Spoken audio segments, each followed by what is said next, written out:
ওট saline নিয়ে যদি আমরা বলতে চাই, এই যে ওট স্যালাইন, যেটা আমাদের দেশে প্রতিটি ঘরে বক্সে বক্স আকারে পাওয়া যায়, সকাল বিকেল আমরা খাই। এই ওট স্যালাইন কখন খেতে হবে, কিভাবে খেতে হবে, এই কথাটা যদিও আপাত দৃষ্টিতে মনে হয় যে বলার দরকার নাই, কিন্তু 2024-এ এসেও এই ওট স্যালাইন সঠিকভাবে সঠিক নিয়মে না গোলানোর কারণে অনেক বাচ্চা কাচ্চাদেরকে আইসিইউতে পর্যন্ত ভর্তি থাকা লাগে।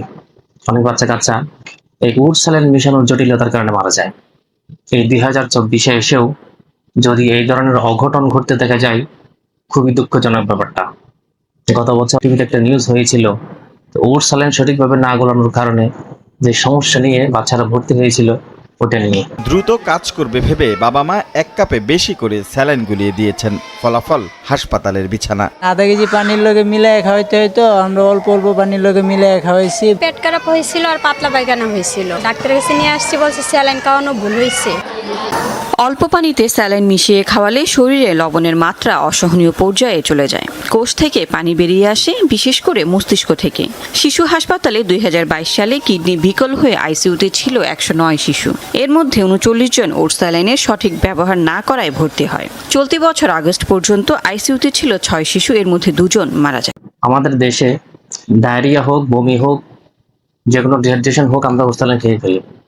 কিন্তু ওট স্যালাইন বয়স্করা বিশেষ করে একটা ওট স্যালাইনের সাথে 500 ml পানি দিয়ে খায়, কিন্তু বাচ্চার মায়েরা মনে করে তাদের বাচ্চা তো ছোট, 3 মাসের বাচ্চা, 6 মাসের বাচ্চা, এতগুলো পানিতে কেমনে খাবে।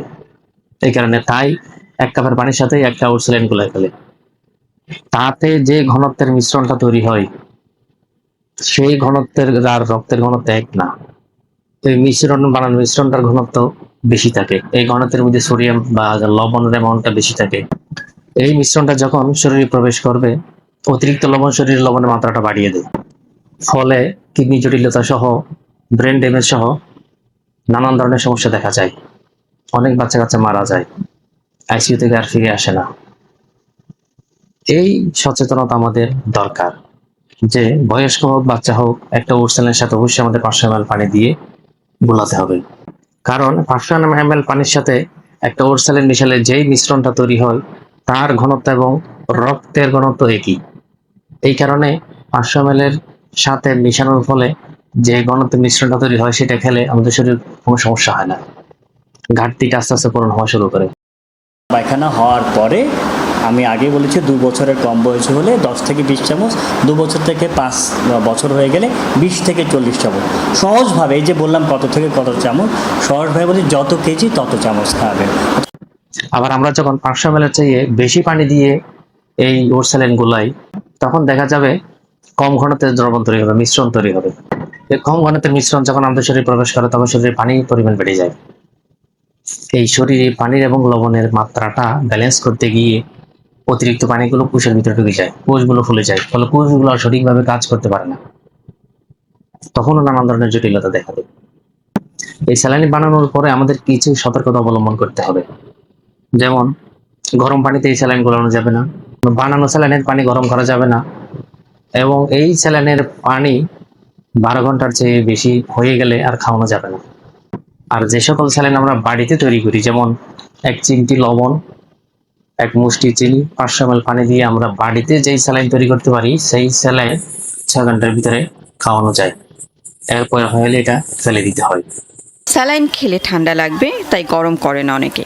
স্তন্যদানকারী মা স্যালাইন খেলেই হয়, শিশুর খেতে হয় না। প্রচলিত এমন সব ভুল ধারণাও ভাঙতে হবে। তাই গণমাধ্যম, সামাজিক যোগাযোগ মাধ্যমে সচেতনতামূলক প্রচারণা চালানোর পরামর্শ চিকিৎসকদের।